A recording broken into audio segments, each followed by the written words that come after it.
Hello friends, welcome to நலன் Guha channel. இன்றைக்கி நம்ம சேனலில் சுண்டக்காய் வச்சு ஒரு பொரியல் ரெசிபி பண்ண போகிறோம். வாங்க வீடியோக்குள்ளே போகலாம். எப்படி பண்ணுறதுன்னு பார்க்கலாம். இந்த சுண்டக்காய் பார்த்திங்கன்னா காடுகளில் கிடைக்கக்கூடிய சுண்டக்காய். இதை வந்து நம்ம கிரைண்டரில் போட்டு ரெண்டாம் மூணாக உடச்சிக்கணும். உடைக்கும் போது தான் அதனுடைய விதை எல்லாமே வெளியில் வரும்.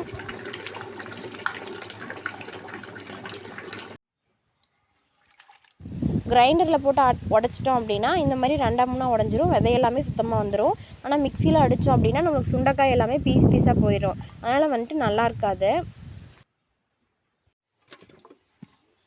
இந்த மாதிரி ஒரு கூடையிலையோ இல்லை ஒயர் கூடை இருக்குங்கள்ல, ஒயர் பை, அதுலேயோ போட்டு நம்ம பைப்பில் பிடிச்சி நல்லா அலாசிட்டோம் அப்படின்னா விதை எல்லாமே தண்ணியில் கழிஞ்சு வந்துடும்.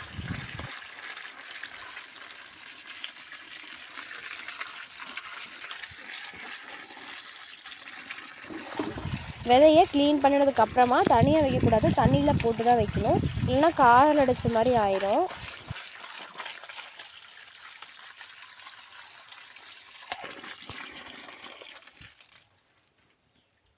பார்த்திங்கன்னா விதை சுத்தமாக இல்லாமல் க்ளீன் ஆயிடுச்சு. நல்லா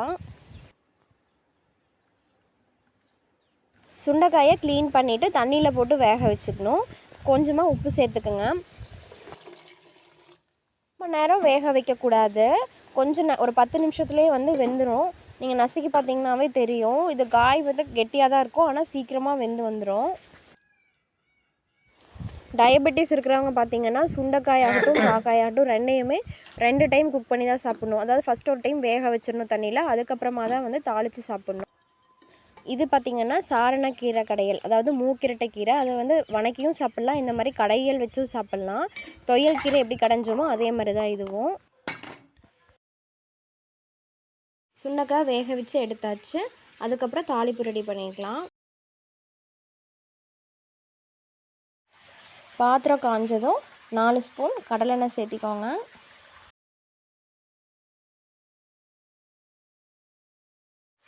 எண்ணெய் சூடானதுக்கப்புறமா 1 ஸ்பூன் கடுகு, 2 ஸ்பூன் கடலைப்பருப்பு சேர்த்திக்கோங்க.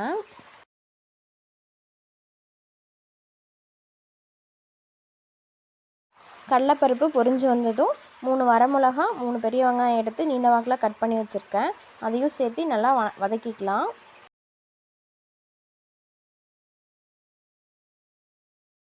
வெங்காயம் வதங்கினதுக்கப்புறமா கருவேப்பிலை 2 கொத்து சேர்த்துட்டு வேக வச்சு சுண்டைக்காயை சேர்த்து நல்லா எண்ணெயில் வதக்கிக்கணும்.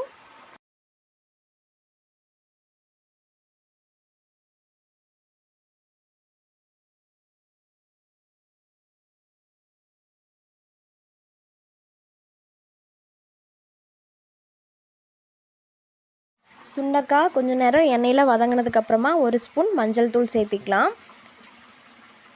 கடலப்பொடி கொஞ்சம் சேர்க்கணும். கடலப்பொடி பார்த்திங்க அப்படின்னா நிலக்கடலை, கொத்தமல்லி, ஜீரகம், கருவேப்பிலை, மிளகா, உப்பு இதெல்லாமே சேர்த்து வறுத்து அரைச்சி வச்சுருக்கோம். சுண்டைக்காயோட பெஸ்ட்டு காம்பினேஷன் வந்து இந்த கடலப்பொடி தான்.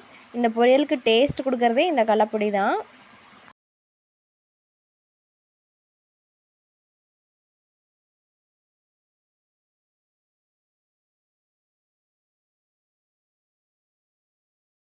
கடலப்பொடி நல்லா சுண்டைக்காயோட கலந்து வர அளவுக்கு ஓட்டி விட்டுக்கணும். கடலப்பொடியோட நல்லா கலந்ததுக்கப்புறமா தேங்காய் பூ சேர்த்திக்கலாம். தேங்காய் பூ சேர்த்தி கிளறி இறக்கி வச்சிடலாம். சுண்டைக்காய் பொரியல் ரெடி ஆயாச்சு. இந்த சாரணக்கீரையோட கடையில் பார்த்திங்கன்னா கலரே டிஃப்ரெண்ட்டாக தான் இருக்கும். நல்லா க்ரீன் கலரில் இருக்காது.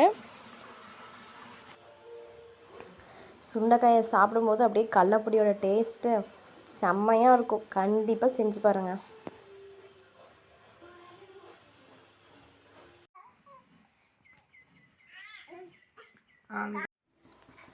லஞ்செல்லாம் முடிச்சிட்டுங்க. கொஞ்சம் வெண்ணெய் இருந்துச்சு, சரி நெய் காய்ச்சி வச்சிடலாம் அப்படின்னு சொல்லிட்டு அதை ரெடி பண்ணிருந்தாங்க.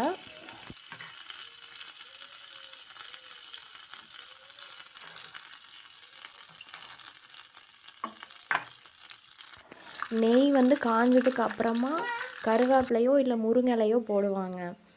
நான் வந்து கருவேப்பிலை தான் போடுவேன். அந்த கருவேப்பிலை வந்து என் பையனுக்கும் பொண்ணுக்கும் ரொம்ப பிடிக்கும்.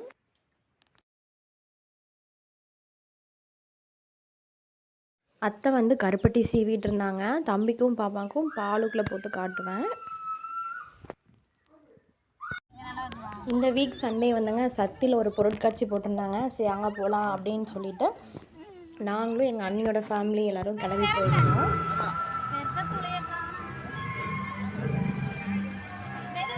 என்ட்ரன்ஸில் பார்த்தீங்கன்னா பயங்கரமாக கொரில்லாவும் டைனோவும் வச்சுருந்தாங்க.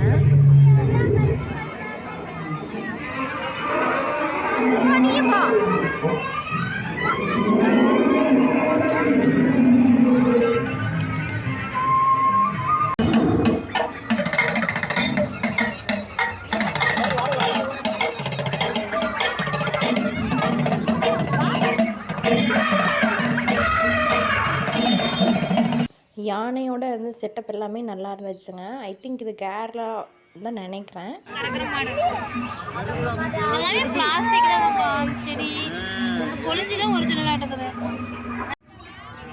அங்கே இருந்ததுலேயே சூப்பராக இருந்தது இந்த கங்காரு தாங்க. அதனோட குட்டி வயிற்றுல இருக்கிற குட்டி உள்ளே போயிட்டு வெளியே வந்துட்டு இருந்துச்சுங்க.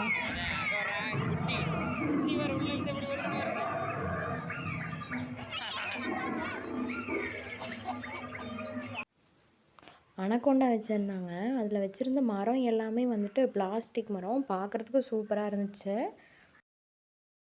ஜெயிண்ட் வீல் பார்த்ததும் ஒரு ஆசை போகலான்ட்டு, ஆனால் போக முடியல.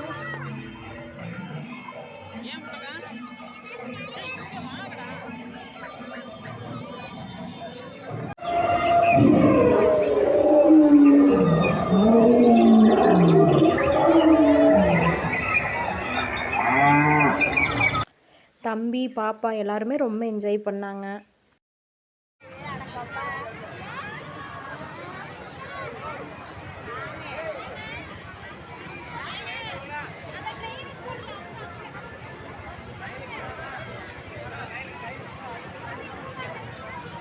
கண்காட்சியில் நிறைய ஸ்டால்லாம் வச்சுருந்தாங்க. இந்த மாதிரி காய்கறி விதையெல்லாம் கூட வச்சுருந்தாங்க. அங்கேருந்து ஸ்லிப்பர் கடையில் ஒரு டைலாக் வச்சுருந்தாங்க, customer is a king, king never bargain. யோசிக்கிறாங்கன்னு நினச்சிட்டு பார்த்துட்டு வந்தாங்க. எல்லாத்தையும் சுற்றி பார்த்துட்டு வெளியே வந்ததுக்கப்புறம் பார்த்தீங்கன்னா இந்த மாதிரி ஒரு ஹேர் பேண்ட் வச்சுருந்தாங்க, பாப்பாங்களுக்கு போடுற மாதிரி சீரியல் லைட் செட் பண்ணி சூப்பராக இருந்துச்சு. அதையும் வாங்கிட்டு வீட்டுக்கு கிளம்பியாச்சுங்க. டாட்டா.